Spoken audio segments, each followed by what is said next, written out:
Hello, Cedar Village. It's your Director of Pastoral Care, Rabbi Drew here. We are here for another Village Torah portion discussion. We are now in Parashat Vayigash. Vayigash, whew, this is a really dynamic one. Hopefully, I'm going to spoil it. I'm just going to go ahead and spoil it for you. It's really exciting because Joseph, exposes who he is. He reveals to his brothers and his father that he is their long-lost brother. Wow. He's not just some Egyptian higher up. No. He is their brother. Massive revelation, huge, many tears are shed. It's incredibly emotional of a reunion, and ultimately the brothers bring their father down. Their father, Jacob, is still alive. Whew. Wow, so much. And the reunion between Jacob and Joseph, phenomenal, incredible. Because remember, Jacob loved Joseph.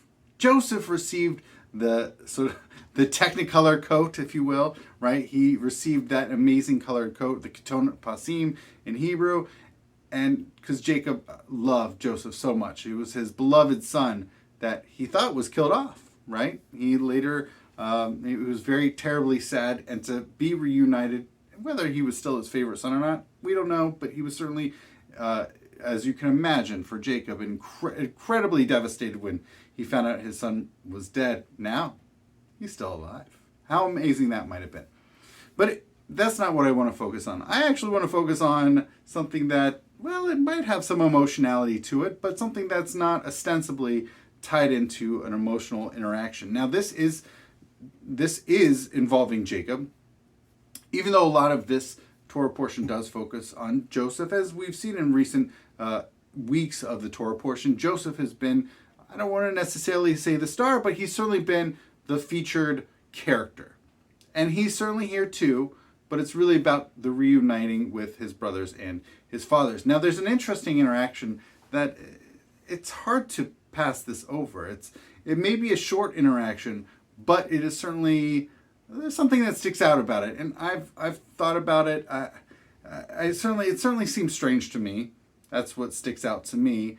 Well, you know what? We're going to go into it. So I mentioned Jacob comes down to Egypt. He comes to the royal court, and well, in chapter 47, I'm going to read verses 7 through 10. So here we go. Joseph then brought his father Jacob and presented him to Pharaoh, and Jacob greeted Pharaoh. Pharaoh asked Jacob, "How many are the years of your life?" How many years are there of your life? And Jacob answered Pharaoh, he said, "Yimei shnei migurei shloshim shana ma'at v'ra'im hayu yimei shnei chai v'lo hisiu es yimei shnei chai avosai b'mei migureihem." The years of my sojourn on earth are 130 years old. That's pretty old. I have not met any 130-year-olds here yet at Cedar Village. I know we have some centenarians, but I haven't met any 130-year-olds. Few and hard have been the years of my life, but they do not come to the lifespans of my fathers in their sojourns. Then Jacob bade Pharaoh farewell and left Pharaoh's presence. It almost feels like, in common parlance, we might say, a mic drop. That Jacob says, it's been 130 years, but I may be old, but it's not as many years as my fathers or their fathers, right? Jacob has not lived as long as Isaac, nor as long as Abraham, etc. I may be old. I may be 130, but not as old as my predecessors, my forebears. And he just leaves it at that. Now, it does say that Jacob bade Pharaoh farewell and left Pharaoh's presence. So presumably, they're actually, this is actually really fascinating. The English I have here misses something interesting, because actually the Hebrew says, "Vayivarach Yaakov es Paro v'yitzim milifnei Pharaoh." And Jacob blessed Pharaoh. He blessed Pharaoh and then departed. That's a little bit different. So he says, it's been lengthy but tough. But it doesn't capture what he blesses him with. And perhaps Pharaoh responds, saying, thank you for sharing, thank you for coming down. I'm sure the journey was arduous coming down from Canaan. But, okay. Now, this is a really fascinating answer that Jacob does respond to Pharaoh. He, amongst them, 130. Few in heart. I think the thing that has really, throughout the years, captured my attention, just to be frank with you, is this line of few in heart have been the years of my life. Specifically, he says, Ma'at v'raim hayu yemei shnei chayai. Few in heart. And actually, the Hebrew is really specific. It says ma'at, little, but v'raim. Either, we typically translate this word ra as bad, wicked, evil. It definitely confers a negative valence. Certainly something bad, right? I've had the life has been short and tough.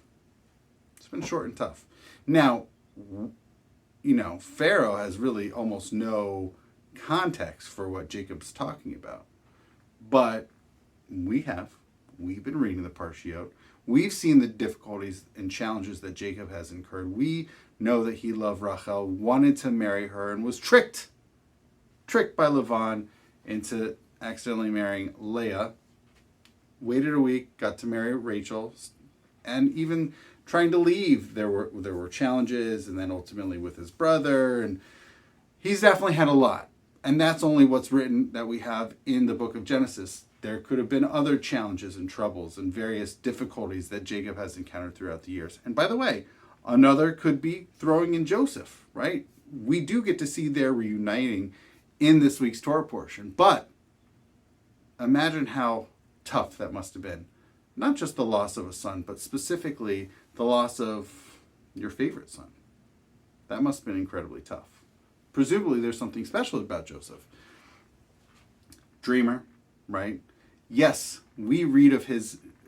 I know we've talked about his being a dreamer in previous such Village Torah talks. Just last week we talked about various capabilities of his, not just dreaming, but dream interpretations and dream and putting things into action. I know we talked about that in the past.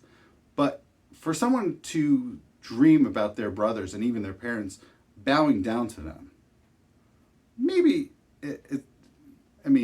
okay, that perhaps is a bit audacious, arrogant maybe, but who knows? Maybe Jacob, maybe it wasn't something that Joseph just dreamed about, but maybe there was something special about Joseph. And maybe that's something special that Joseph felt about himself. Jacob definitely felt that way towards his son, right? He must have thought him special, and not just anybody gets to go from prison to second in command in Egypt. He definitely has some talents. Joseph is indeed special.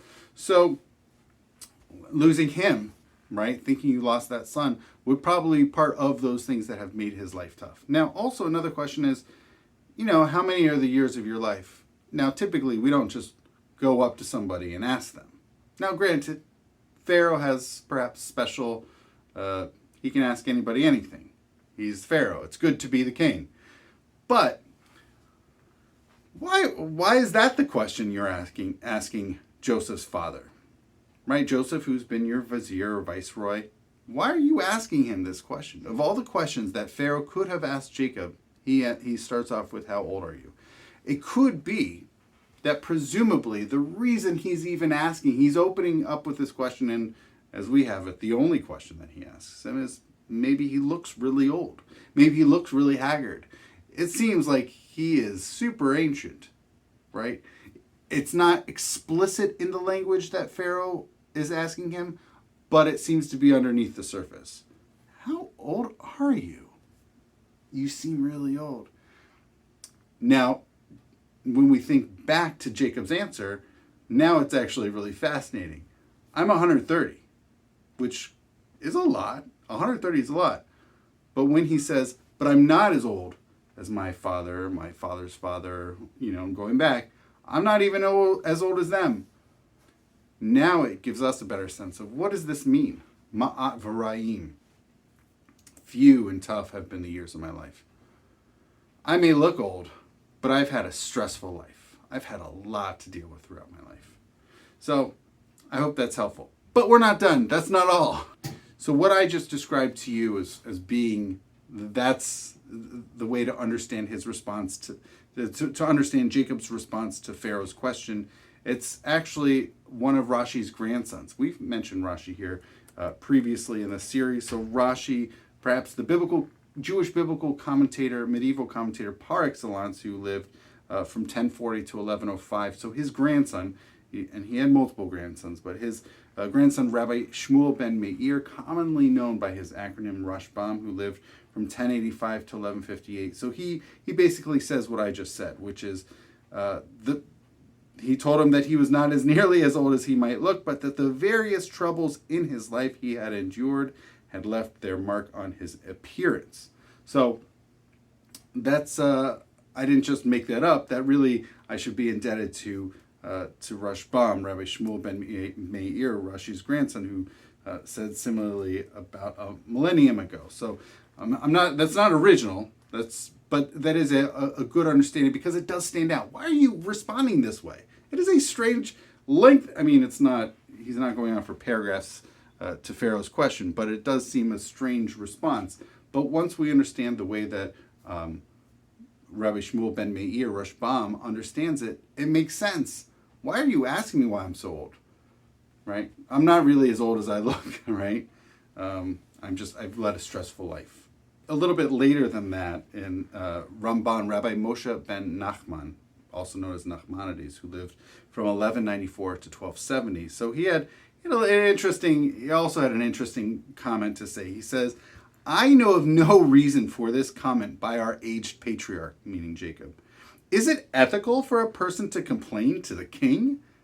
And what sense is there in saying, and I have not attained unto the days of the years of the life of my fathers? Why are you saying that? Why even bother? He may yet possibly attain those years and live even longer than his forebears. You don't know. Jacob, how do we know that Jacob knows that? So Ramban responds. He says, look, it appears to me that our father Jacob had turned gray and he appeared very old. Pharaoh wondered about his age, for most people of his time did not live very long, as the lifespan of mankind had already been shortened. He therefore asked him, how many are the days of the years of your life? Now this is Ramban's words, as I have not seen a man as aged as you in my entire kingdom. So he's explaining Pharaoh's words. So then Jacob answered that he was 130 years of age, and that he should not wonder at the years he had lived, for they are few when compared with the lifespans of his fathers, who had lived even longer than 130 years. However, on account of there having been hard years of toil and groaning, he had turned gray and he had appeared extremely old. So this is a fairly similar response as Rashbam, who lived a little bit earlier, Rabbi Shmuel ben Meir. But I do like his questions like, why are you kvetching? Why are you complaining to the Pharaoh or to a king? This is strange. And now I have another medieval comment, which is also interesting. So this is by Rabbi Avadya ben Jacob's Forno. So he lived a few centuries even after that. He was born in 1475 and perished in 1550. He said, concerning your question how many years old I am, I must confess that actually I am relatively young in years. So that now he's explaining Jacob's response to the Pharaoh. And I have certainly not benefited from any life-extending drugs nor herbs. On the contrary, I have experienced enough troubles to hasten my old age and my death. Years during which a person is beset with major problems do not even count of years of his life. But if you want to know how many years I have been sojourning on this planet, I am 130 years old. Now, he does something interesting, this Rabbi Forno, because he plays with this. Why do you even mention the sojourning aspect? What does that have to do? Well, just the years on this planet itself, 130. But so all these things are really, I've always, every single time I've come across this line of Jacob and his response to Pharaoh, why not just say I'm 130? Be straightforward. Why go at length? Why say they've been few and hard? Some interesting answers, some interesting responses. Clearly, Jacob is smart enough to understand the subtext the Pharaoh seems to be implying. You look incredibly old. You could be centuries old, 350 years old. No. I'm not 350 years old. I'm not even 250. In fact, not even 150. I'm only 130. And not only that, I'm younger than my father, younger than my father's. I'm much younger than everybody else. I've just had a really hard life. Really hard life. So we're obviously getting towards the end of Jacob's life here.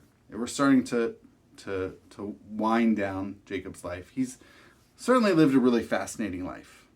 Really, we've talked about him as the trickster before, right? He's definitely had some interesting challenges along the way. He also fought with that mysterious person, right? Who said, oh, you fought and struggled with both man and the divine, and now you're going to be called Yisrael.